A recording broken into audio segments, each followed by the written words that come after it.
Tourism here in Thailand is down, significantly down on what was projected for 2025. This is the land of smiles, one of the most visited countries on earth, for decades. It's been the crown jewel of Southeast Asia, a paradise for backpackers, luxury travelers, and everyone in between. But look around, something's different. The bustling streets feel a little quieter, the vibrant energy has a different pulse. The numbers are telling a story that's hard to ignore, and the reasons why are quite interesting. Before the world changed, Thailand was on a roll, welcoming nearly 40 million tourists in 2019. The plan was to get back to that number, and even surpass it. The government set an ambitious goal for 2025, welcome between 38 and 41 million international visitors. It seemed achievable, the borders were open, the world was ready to travel again. But here we are, well into the year, and the reality is a little concerning. We're going to start with the hard facts, the numbers that have the industry worried. Then, we're going to dive deep into the why. Why are travelers, in some cases, choosing to go elsewhere? And finally, we'll look at what Thailand is doing to fight back, to reclaim its throne as the world's favorite destination. This is a story of economics, reputation, and the struggle to adapt in a post-pandemic world. Let's get into it.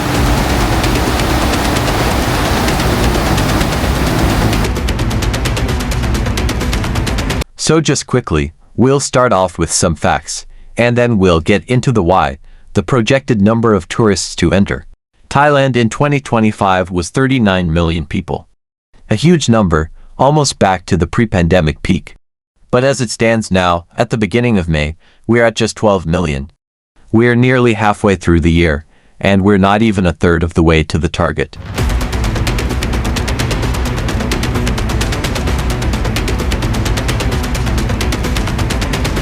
Let's break it down to a daily level. Pre-pandemic, Thailand was getting around 100,000 visitors per day. An absolute flood of people, money, and energy pouring into the economy. Currently, it's at just 60,000 on average per day. That's a 40% drop. For an economy where tourism accounts for nearly 20% of the GDP, a 40% drop in your key customers is a massive, massive blow.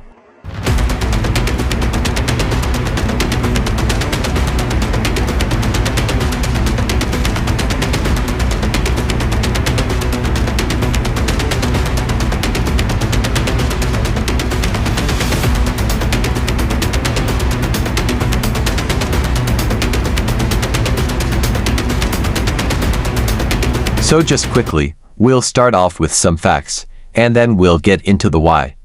The projected number of tourists to enter Thailand in 2025 was 39 million people. A huge number, almost back to the pre-pandemic peak. But as it stands now, at the beginning of May, we're at just 12 million. We're nearly halfway through the year, and we're not even a third of the way to the target.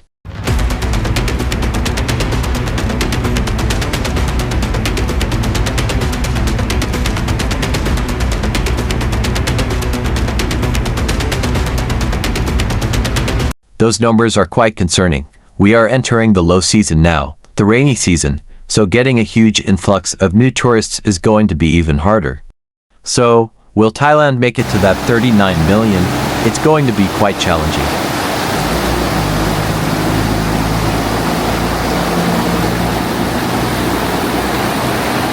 Let's break it down to a daily level. Pre-pandemic, Thailand was getting around 100,000 visitors per day.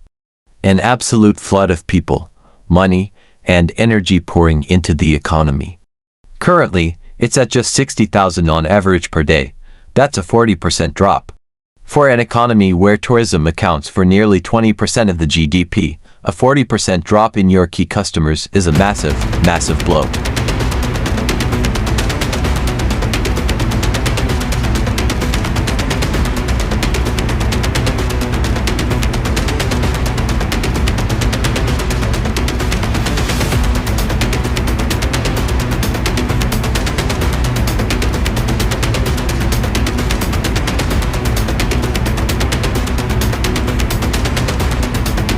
You can feel it on the streets, especially in areas that traditionally rely on tourism.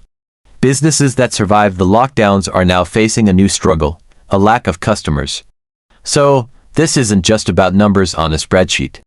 This is about real people, real families, and real livelihoods. There are several reasons for this, which we'll get into. The first thing we must talk about is the cost. And this is a combination of things making it challenging for people to come here.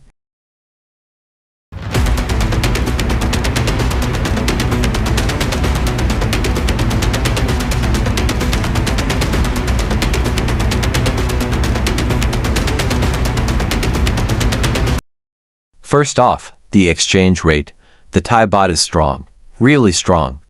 I know the first time I came here to Thailand, maybe 14 or 15 years ago, I used to get 33 Thai Baht to the Australian dollar. It felt like you were a millionaire for 2 weeks. But nowadays, I've seen it dip under the 20 mark. It was at 19 the other day, which is the lowest I've ever seen it.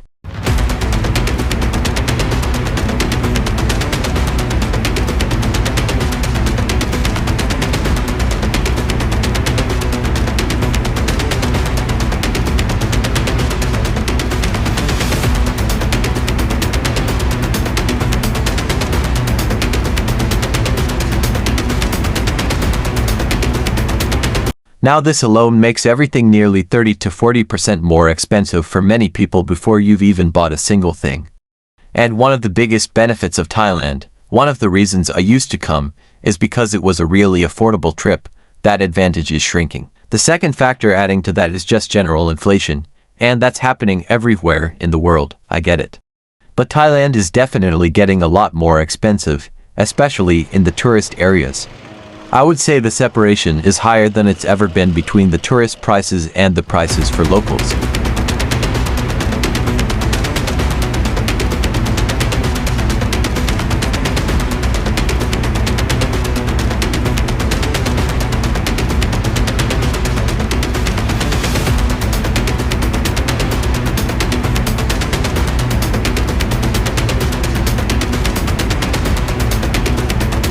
Take this meal for example. I'm in Chinatown, and I'm about to get some incredible noodles. This dish was 200 baht, plus a drink. The total came to around 250 baht. That's about $7 or $8 US dollars. Now, that might not sound like a lot, but for a simple lunch in Bangkok, it's definitely mid-range. A few years ago, a meal like this would have been half the price. And if you go to the main tourist drags like Khao San Road or the beach clubs in Phuket, those prices are even higher. You're starting to see prices that rival what you might pay back home. Don't get me wrong, it's delicious, but the perception of Thailand as a super cheap destination is being challenged every single day. Next up, something that is a huge factor, the number of Chinese visitors coming to Thailand has dropped significantly as well, which is surprising and also quite concerning for the Thai economy.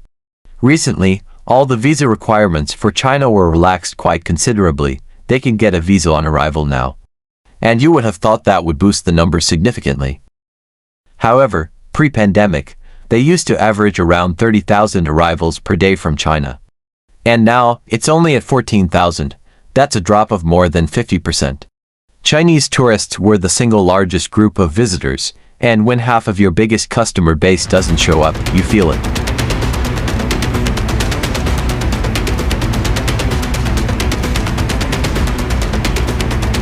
There are a few theories about this. China's own economy is facing headwinds, so people might have less disposable income for international travel.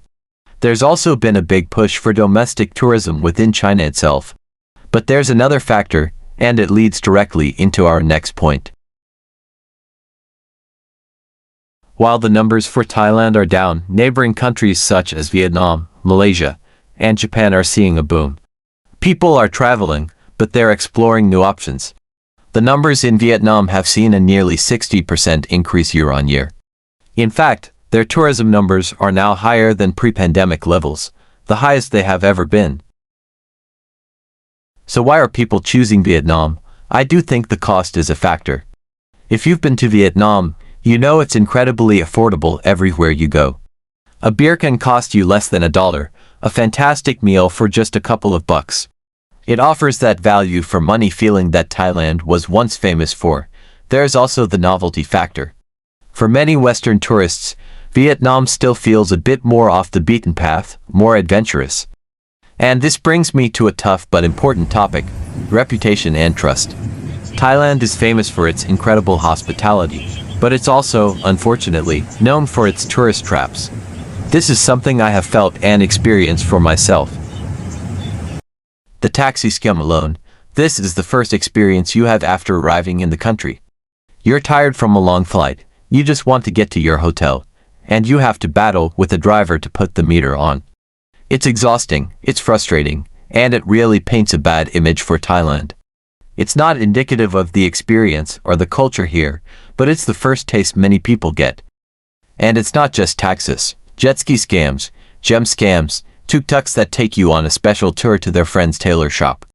These stories spread like wildfire on social media and travel forums. It creates a narrative that you constantly have to be on your guard here, and for many people on holiday, that's just not the vibe they're looking for. And then you have isolated but highly publicized incidents, like safety concerns with buildings or transport. An earthquake, a boat accident, a building fire. These things can happen anywhere, but when they happen in a major tourist destination, it can really shake people's confidence. Now, this may all sound like doom and gloom, but Thailand is fighting back.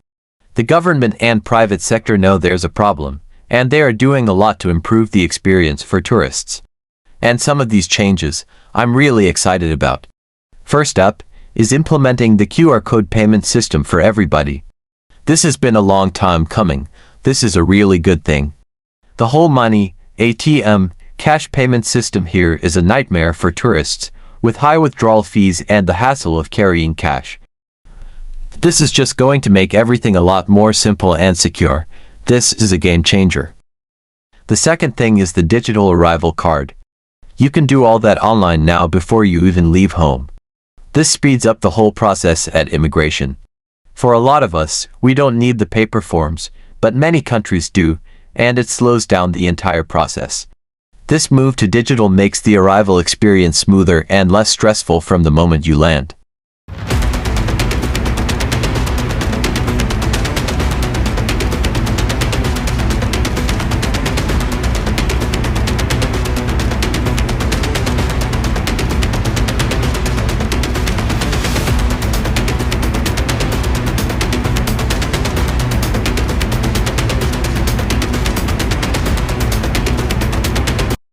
And the third push, the one I'm most excited for, is tackling that taxi situation. Lately, there has been a huge crackdown. To the best of my knowledge, the taxis that have this green light on the front have all been fitted with a GPS tracking system. When you get in them now, there's a digital screen on the dashboard with the driver's ID. There's even a little button you can push to connect you straight to the authorities if you have a problem.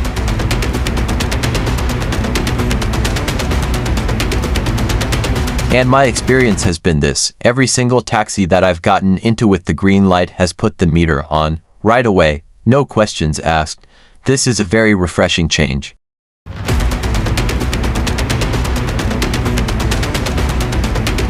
So, is Thailand's tourism industry in trouble? Yes, the numbers show a clear challenge. The rising costs, the fierce competition from its neighbors, and the long-standing issues with scams have all taken their toll. But is it a lost cause? Absolutely not. What I see happening is a forced evolution. This downturn is forcing Thailand to confront its problems head-on. The move to digital payments, the crackdown on scams, the focus on improving the tourist experience, these are all incredibly positive steps. I personally like when it's a little quieter here, selfishly. But what I do think is going to happen is this is going to force change. And a lot of these annoyances that we have as tourists or people living here are going to have to change. This could be a pivot point, a chance for Thailand to shift from pure quantity to quality.